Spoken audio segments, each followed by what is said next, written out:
3, on April 26, 1986, the reactor of Power Block 4 of Chernobyl NPP is destroyed following a series of thermal explosions.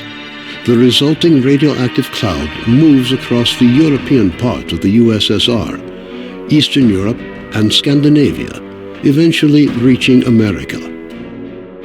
The consequences of the disaster are so serious that the government is forced to begin evacuating the residents of nearby towns and villages.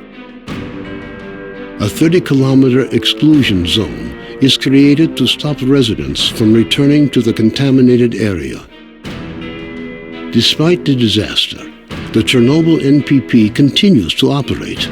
The existence of a power station, as well as the fact that the area is no longer inhabited, leads the Council of Ministers of the USSR to set up a network of secret laboratories in the exclusion zone. June 11, 2006. The exclusion zone lights up with a flash of blinding light as clouds can be seen evaporating in the sky. After a moment of complete silence, a peal of thunder shakes the ground.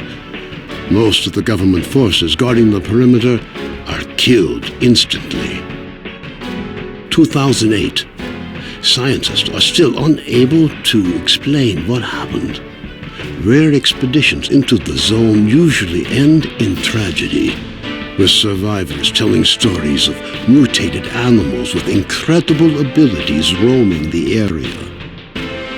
According to various estimates, by 2010, the zone is home to between 1 and 300 unknown individuals.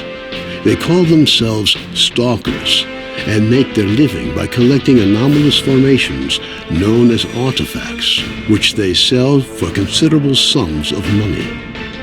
2011. Despite military cordons, the stalker phenomenon is growing in numbers. However, stalkers travel primarily around the zone's edges, with the center remaining terra incognita. The few attempts to penetrate deeper into the zone have all ended in failure. 2012. A stalker called S.T.A.L.K.E.R solves the secret of the brain scorcher, a man-made emitter that had blocked the way to the center of the zone for years. After the brain scorcher is disabled, all stalkers rush for the center of the zone, some in hopes of finding a treasure trove of artifacts, others in search of the wish granter.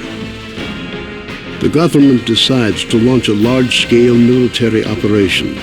Operation Fairway, as it came to be known, involves using maps of anomaly fields to maneuver helicopters to the CNPP. Despite meticulous preparation, the operation is a failure, and none of the helicopters return from the mission. Major gtav, a USS special agent, is sent into the zone to investigate the disappearance of the helicopters.